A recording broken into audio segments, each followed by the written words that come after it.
모든 비트코인 현물 ETF가 연기됩니다. 비트코인 현물 ETF를 통한 상승 재료는 이제 모두 소진되는 것일까요?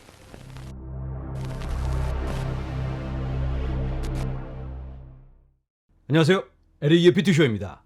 우리들의 코인이 살짝 쉬어가는 모습을 보여주고 있습니다. 이제는 ETF 약발이 다한 걸까요? 진행 사항은 보여지는데 뭔가 조금 더 무게감 있는 뉴스는 나오고 있지는 않습니다. ETF가 계속해서 잘 너도 나도 기관들이 달려들어서 진행을 하고 있다. 이 정도로는 이제는 써먹을 만큼 써먹었나? 이러한 느낌도 듭니다. 이런 부분에 대해서 한번 살펴볼 텐데요. 먼저 시장의 뉴스. 게리 갠슬러로 시작합니다. 갠슬러, SEC, 프랭클린 템플턴 및 글로벌 X 스팟 비트코인 ETF에 대한 결정 지연. 예상은 하고 있었지만 결국은 게리 갠슬러가 그냥 놔두지를 않습니다. 일단은 미뤘습니다. 연기. 그래서 11월 달에는 이제 승인은 없다라고 보는 게 조금 더 현실적인 것 같고요. 이렇게 세 개의 ETF가 줄 서서 기다리고 있었는데 연기. 이제는 1월 1일. 이건 그 다음으로 연기할 수도 있습니다. 하지만 최종 결정일 1월 10일 아크인베스트의 1월 10일 ETF 신청서는 이날까지 결정돼야 합니다. 거절이 되든지 아니면 승인. 당연히 승인이 돼야겠죠. 일단 그렇게 기대하고 있고요. 자, 계속해서 여러 ETF의 진행 상황이 보여지고 있습니다. 오늘은 이런 내용이 발표되었습니다. SEC는 이번 주 스팟 비트코인 ETF 19B4에서 거래소와 계약을 맺고 ETF가 현금 창출, 현물 대신 이걸 하도록 조언하고 있습니다. 다음 주 몇 주 동안 수정을 요청했습니다. 이건 어떤 의미일까요? 블랙록이 예를 들어서 비트코인 ETF를 팔았다. 그러면 그만큼 비트코인 현물을 보유하고 있어야 하는데 벌써 보유하고 있는 거 말고 새로 또 매수를 해야 한다면 그게 현금으로만 이루어지도록 블랙록이 코인베이스에 들어가서 로그인해서 매수 이렇게 하는 건 아닐 테니까 브로커를 통해서 하게 됩니다. 코인베이스한테 전화를 해서 구해줘 이렇게 한다든지 브로커가 있을 텐데 브로커를 통해서 현금이 갔으면 그 현금으로 끝까지 브로커가 채굴자들한테 예를 들어서 비트코인을 산다. 그러면 블랙록이 준 현금이 채굴자한테까지도 가는 추적이 가능한 그런 경로를 다 보여주게. 그리고 브로커가 자회사나 또 다른 회사와 비트코인으로 직접 거래를 할 수도 있겠죠. 다른 코인으로 준다든지 아니면 받기로 한 비트코인을 미리 돌려서 받는다든지 이렇게 달러가 아닌 다른 방법으로 하는 걸 제한하는 그런 걸 SEC가 요구하고 있습니다. 여기에 대해서 에릭 팔추나스는 SEC가 까다롭게 굴고 있기는 하지만 그래도 뭔가 조율되어서 진행되고 있기 때문에 이건 긍정적으로 볼 수 있다. 본인은 여전히 90%의 확률로 비트코인 승인된다. 이 관점을 유지하고 있습니다. 자, 얼마 전에 블랙록이 이더리움 현물 ETF를 신청했습니다. 여기에 화답하듯 피델리티도 이더리움 현물 ETF를 신청한다. 라고 오늘 접수를 했는데요. 화면에서 보시는 것처럼 피델리티 SBOE의 이더리움 현물 ETF를 신청합니다. 자, 비트코인 ETF에 대한 기대감이 모두가 다릅니다. 어느 분들은 비트코인 ETF 승인이 돼도 얼마나 많은 자금이 유입이 되겠어. 결국은 코인하는 사람들끼리의 자금 순환 정도이지 않을까. 이러한 지적도 있는데요. 여러분들의 기대감은 어느 정도일까요? 오늘 마이클 소넨샤인, 그레이스케일의 CEO입니다. 이분이 CNBC에 출연을 했습니다. 앵커가 이렇게 질문합니다.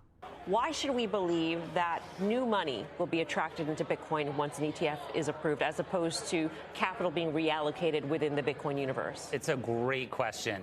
You know, today, without having spot Bitcoin ETFs in the market, there is nearly $30 trillion of advised wealth in the US just alone that needs access to crypto, that needs access to Bitcoin, and by and large hasn't had access to it. So the onset of Bitcoin ETFs, spot Bitcoin ETFs, will really open the door to financial advisors, advised wealth, really to have the opportunity to participate in Bitcoin in a way that they really haven't had before.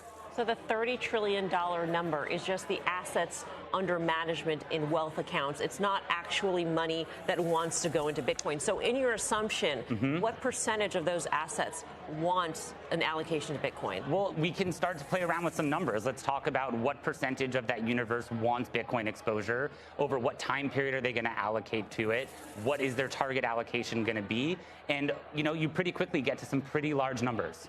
네, 30조 달러의 규모. 미국에만 재정상담가, 관리해주는 금융기관 이런 곳들을 통해서 투자되는 이 부의 규모가 30조 달러라고 합니다. 어마어마한 규모죠.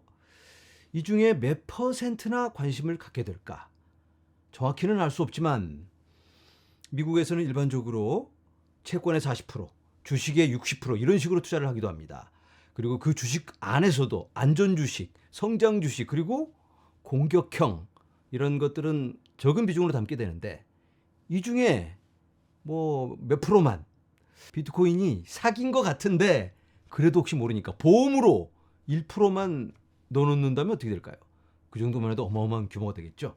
자, 그런데 이건 부자들의 규모일 뿐이고 기관들은 그러면 어떻게 될까요? So you talked a little bit about the wealth market and the interest there. What are you seeing from the institutional market? Are you seeing continued demand, especially given what we just talked about with rates? I think that the introduction of the spot Bitcoin ETF will allow for institutions to participate as well. What's been interesting about crypto, as opposed to other asset classes that came along before it, it was usually institutions who had access first, and then it eventually trickled its way down to retail. In the case of crypto, it went to retail first, and institutions by and large haven't been able to participate, and certainly having regulated instruments like ETFs will allow them to participate. 네, 일반적으로는 기관 투자자들이 거의 대부분의 투자 상품을 선점을 합니다. 그리고 나서 개인 투자자들이, 개미들이 뒤를 따라오게 되는데 암호화폐는, 우리들의 코인은 개미들이, 여러분들과 제가 기관들보다 먼저 달려가고 있습니다. 코인을 꼭 붙들고 얼마 되지는 않지만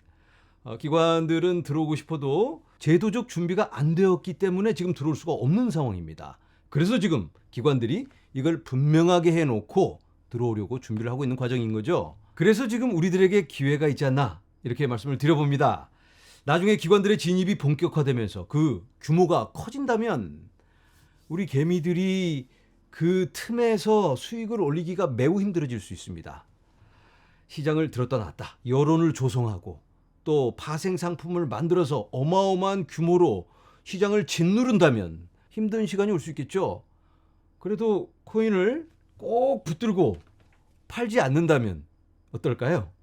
아무리 짓눌러도 비트코인의 개수는 변하지 않습니다. 내가 가지고 있는 수량은 변하지 않는다. 그러면 이 기본에 충실하고 본질적인 접근을 한다면 우리에게도 앞으로도 얼마든지 기회는 있습니다. 비트코인 반감기는 얼마나 남았을까요?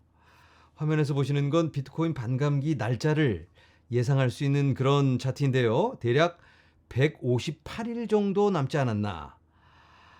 비트코인 반감기 날짜를 정확하게 알 수는 없습니다. 비트코인 반감기는 비트코인 블록이 210만 개 만들어지고 나서 반감기가 오고 그리고 또 210만 개가 만들어지면 그 다음 반감기가 옵니다. 비트코인 블록은 10분에 한 개씩 만들어지죠. 그러면 대략 계산이 나오는데 비트코인 블록이 때로는 빨리 만들어질 수도 있고 때로는 아주 밀릴 수도 있습니다. 그래서 정확히 날짜는 알 수 없지만 대략 이 정도 되겠다. 2024년 4월 23일 이렇게 글래스노드는 예상하고 있습니다. 다른 사이트에서는 145일 남았다. 또 어떤 데는 157일 남았다. 대략 4월 말쯤 될 것 같은데요. 이때 여러분들과 함께 반감기 카운트다운 서울에서 진행하도록 하겠습니다. 행사장에서 하기는 좀 어려울 것 같고 시간을 정확하게 맞추기 어려울 것 같아서 생방으로 전 세계에 계신 모든 분들과 함께 비트코인 반감기 카운트다운 진행합니다. 기대해 주시기 바랍니다. 자, 비트코인 반감기 이후 가격 움직임은 어떠했을까? 반감기 후 365일 후의 가격을 보여주고 있습니다. 첫 번째 반감기가 있고 나서 2013년에 반감기 후 7,745%가 올랐습니다. 그리고 그 다음 반감기 때는 460%가 올랐는데요. 이후에 사실 더 올랐습니다. 그런데 365일이기 때문에 그 안에서의 최고점, 그게 460%고요. 그리고 얼마 전에 지나왔던 2020년 반감기 후 365일 안에 최고점은 670%였습니다. 이때가 2021년 4월이죠. 다가오는 반감기 1년 후는 어떻게 될까요? 정확히 알 수는 없겠죠. 여러 가지 복합적인 요인들이 자리 잡고 있습니다. 비트코인, 현물 ETF, 그리고 거시 경제는 어떻게 될지, 금리 인하 시점은 어디일지 이런 것들이 영향을 끼치게 될 텐데요. 이렇게 복합적인 여러 가지 요인이 있지만 이 반감기만 놓고 보자면 경제 원칙에 입각한 긍정적인 가격 상승을 불러일으킬 수밖에 없는 중요한 이벤트다라는 말씀을 드립니다. 내 영상을 정리합니다. ETF에 대한 기대감, 이 기대감으로 인한 상승은 이제는 살짝 수그러지고 있지 않나 이러한 모습을 보여줍니다. 진행 상황 발표 가지고는 이제는 약발이 안 먹히죠. 뭔가 더 무게감 있는 뉴스, 더 무게감 있는 뉴스라면 승인이어야 하지 않을까. 그때까지는 다른 재료가 있어야 되겠다. 아니면 준비에 힘을 응집해가는 그러한 시간일 수 있겠다라는 생각을 해봅니다. 그 과정에서 시장이 어떻게 반응할지는 우리가 알 수가 없죠. 다른 여러 많은 알트코인도 비트코인과 운명을 함께 하고 있기 때문에 우리가 함께 응원하면서 앞으로 전진해야만 하겠습니다. 여러분들 모두 힘내시고 저는 다음 영상에서 찾아뵙도록 하겠습니다. 여러분 감사합니다.